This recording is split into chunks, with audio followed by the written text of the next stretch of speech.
Hey everyone, welcome back in inspire and pass classes. आज हम लोग पिछले 2 दिनों में जो केमिस्ट्री का थ्योरेटिकल पार्ट पढ़े हैं उसका हम लोग एमसीक्यू के थ्रू रिवीजन करेंगे।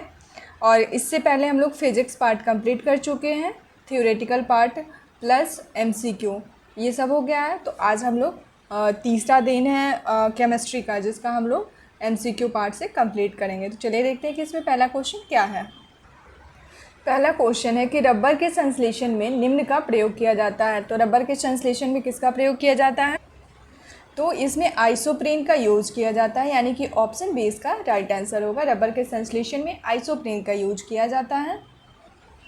दूसरा सवाल है, सोने का आभूषण, यहाँ पे सोना है, सोने के आभूषण बनाते समय इसमें क्या मिलाया जाता है? तो सोने के आभूषण बनाते समय इसमें तांबा मिलाया जाता है, यानी कि ऑप्शन ए इसका राइट आंसर होगा। नायलॉन बनाने में प्रयुक्त कच्चा पदार्थ, नायलॉन बनाने के लिए कौन से कच्चा पदार्थ का यूज किया जाता है?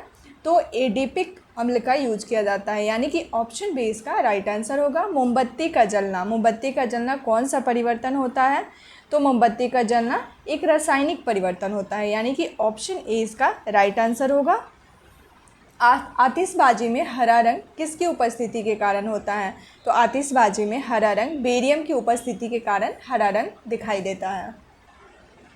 कपूर को किस विधि द्वारा शुद्ध किया जाता है? तो कपूर को ऊर्ध्वापातन विधि द्वारा शुद्ध किया जाता है, यानी कि ऑप्शन ए इसका राइट आंसर होगा। कपूर को एक ठोस है जो कि जलाने पे सीधे वो वाष्प में बदल जाता है, उसी को ऊर्ध्वापातन क्रिया कहते हैं। निम्न में कौन सी धातु सदैव मुक्त अवस्था में पाई जाती है? तो सोना जो है वो सदैव मुक्त अवस्था में पाई जाती है, यानी कि ऑप्शन ए इसका राइट आंसर होगा। पुराने तैल चित्रों के रंगों को फिर से उभारने के काम आता है। पुराने तैल चित्र जो होते हैं उसको फिर से उभारने के लिए इसमें किसका यूज किया जाता है? तो हाइड्रोजन पेरोक्साइड का, यानी कि ऑप्शन बी इसका राइट आंसर होगा। निम्न में कौन सा तत्व सभी रंगीन यौगिक बनाता है? तो क्रोमियम जो है ये सभी रंगीन यौगिक बनाता है, यानी कि ऑप्शन ए इसका राइट आंसर होगा। सबसे हल्का तत्व कौन सा होता है? तो सबसे हल्का तत्व हाइड्रोजन होता है, यानी कि ऑप्शन ए इसका राइट आंसर होगा। सोना किस अम्ल में घुल जाता है? तो सोना जो है वो अम्लराज में घुल जाता है, यानी कि ऑप्शन सी इसका राइट आंसर होगा। सोना अम्लराज में घुल जाता है। दिया सलाई में प्रयुक्त होता है, तो दिया सलाई में लाल फास्फोरस का यूज किया जाता है, यानी कि ऑप्शन ए इसका राइट आंसर होगा। युद्ध में प्रयोग की जाने वाली गैस ल्यूसाइट बनाई जाती है। युद्ध में जो एक ल्यूसाइट गैस का यूज होता है वो किससे बनाई जाती है? तो एसिटिलीन से बनाई जाती है, यानी कि ऑप्शन सी इसका राइट आंसर होगा। अगला सवाल है कि लार में पाया जाने वाला एंजाइम जो कि स्टार्च को ग्लूकोज में परिवर्तित करता है कौन सा होता है? तो ये माल्टोज होता है, यानी कि ऑप्शन ए इसका राइट आंसर होगा। पेट्रोल में विषैला मिश्रित पदार्थ, पेट्रोल में कौन सा विषैला मिश्रित पदार्थ होता है? तो टेट्रा एथिल लेड होता है, यानी कि ऑप्शन बी इसका राइट आंसर होगा।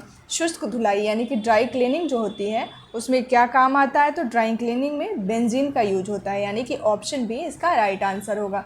दवा बनाने के काम में क्या आता है? तो बेंजोइक अम्ल, बेंजोइक अम्ल जो है वो दवा बनाने के काम में यूज होता है इस अम्ल का, यानी कि ऑप्शन ए इसका राइट आंसर होगा। सबसे अधिक संख्या में किस तत्व के यौगिक होते हैं? तो ये कार्बन के यौगिक होते हैं, सबसे अधिक कार्बन के यौगिक पाए जाते हैं, यानी कि ऑप्शन सी इसका राइट आंसर होगा। हैबर विधि से अमोनिया के निर्माण में निम्न उत्प्रेरक प्रयोग में लाया जाता है। जब हैबर विधि से अमोनिया का निर्माण होता है तो उसमें उत्प्रेरक के रूप में लोहा का यूज होता है, यानी कि ऑप्शन ए इसका राइट आंसर होगा। नीला स्याही बनाने में क्या प्रयोग किया जाता है? तो नीला स्याही बनाने में फेरस सल्फेट का यूज होता है, यानी कि ऑप्शन बी इसका राइट आंसर होगा। रेयॉन रेसे तैयार किए जाते हैं, रेयॉन रेसे जो है वो सेल्यूलोज से तैयार किए जाते हैं, यानी कि ऑप्शन ए इसका राइट आंसर होगा। सेल्यूलोज से रेयॉन रेसा तैयार होता है।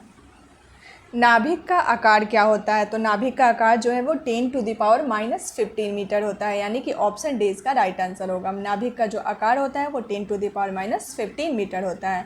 निम्न में अस्थायी कण कौन सा है? तो अस्थायी कण न्यूट्रॉन होता है। न्यूट्रॉन एक अस्थायी कण है। किसी परमाणु के गुण निर्भर करते हैं, किसी भी परमाणु का गुण जो है वो इलेक्ट्रॉनिक संरचना पर निर्भर करता है, यानी कि ऑप्शन डी इसका राइट आंसर होगा। किस विटामिन के जलीय विलयन का रंग गुलाबी होता है? तो ये विटामिन बी12 का जो जलीय विलयन होता है उसका रंग गुलाबी होता है, यानी कि ऑप्शन बी इसका राइट आंसर होगा। सबसे हल्की धातु, तो सबसे हल्की धातु कौन सी होती है, तो लिथियम होती है, यानी कि ऑप्शन बी इसका राइट आंसर होगा। ध्यान रखना है कि इससे पहले मैंने बताया था कि सबसे हल्का तत्व, तो तत्व यहाँ हाइड्रोजन था, लेकिन सबसे हल्की धातु अगर पूछता है तो लिथियम सबसे हल्की धातु होती है। वसा जो है वो विलय होता है, तो किस में विलय होता है, वसा जो है वो कार्बन टेट्राक्लोराइड में विलय होता है, यानी कि ऑप्शन बी इसका राइट आंसर होगा। एस्पिरिन बनाई जाती है, तो एस्पिरिन जो है वो थैलिक अम्ल से बनाई जाती है, यानी कि ऑप्शन बी इसका राइट आंसर होगा। थैलिक अम्ल से एस्पिरिन बनाई जाती है। एस्पिरिन का रासायनिक नाम क्या है, तो एस्पिरिन का रासायनिक नाम है एसिटाइल सैलिसिलिक अम्ल होता है, यानी कि ऑप्शन डी इसका राइट आंसर होगा। एस्पिरिन का रासायनिक नाम एसिटाइल सैलिसिलिक अम्ल होता है। सबसे भारी धातु ओशियम होता है और सबसे हल्का लिथियम होता है, तो सबसे भारी यहाँ ऑप्शन बी होगा, ओशियम।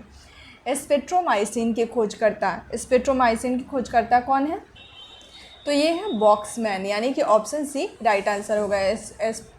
स्ट्रेप्टोमाइसिन के खोजकर्ता बॉक्समैन है। जल का शुद्धिकरण किया जाता है, तो जल का शुद्धिकरण जो है वो क्लोरीन के द्वारा किया जाता है, यानी कि ऑप्शन बी इसका राइट आंसर होगा। सबसे अधिक विद्युत ऋणीय तत्व कौन सा होता है, तो सबसे अधिक विद्युत ऋणीय तत्व जो है वो फ्लोरीन होता है, यानी कि ऑप्शन डी इसका राइट आंसर होगा।